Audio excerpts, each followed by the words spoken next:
പൂപ്പാറ ടൗണിലെ കയ്യേറ്റങ്ങൾ പൊളിച്ചുമാറ്റുമ്പോൾ ഇല്ലാതാകുന്നത് പൂപ്പാറ ടൗൺ തന്നെയായിരിക്കും. കുടിയേറ്റ കാലഘട്ടം മുതൽ കേരളത്തിനും തമിഴ്നാടിനും ഇടയിലുള്ള അതിർത്തി പട്ടണമായിരുന്നു പൂപ്പാറ.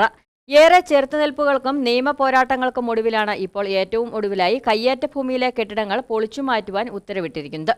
പൂപ്പാറ ഒഴിപ്പിക്കലിന്റെ നാൾവഴികളിലൂടെ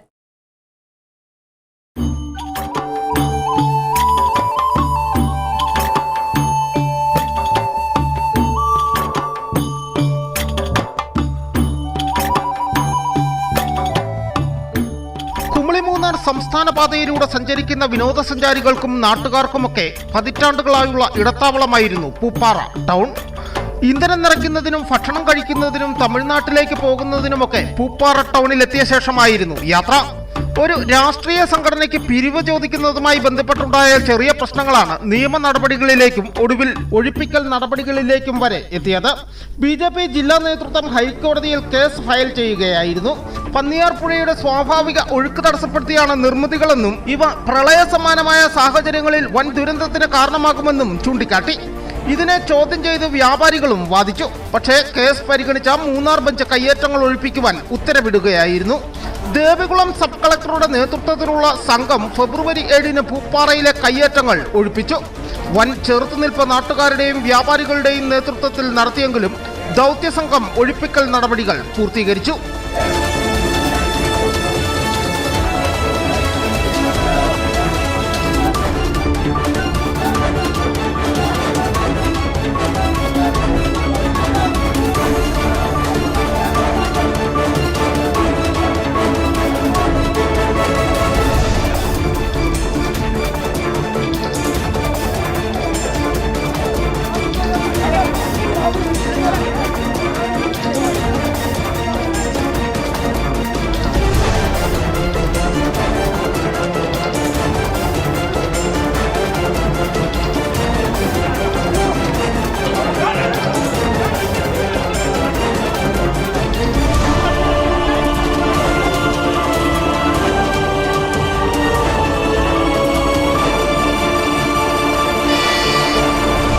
ആളുകളെ ഒഴിപ്പിച്ചെങ്കിലും കെട്ടിടങ്ങൾ പന്നിയാർപ്പുഴയുടെ തീരത്ത് തന്നെ അവശേഷിച്ചു.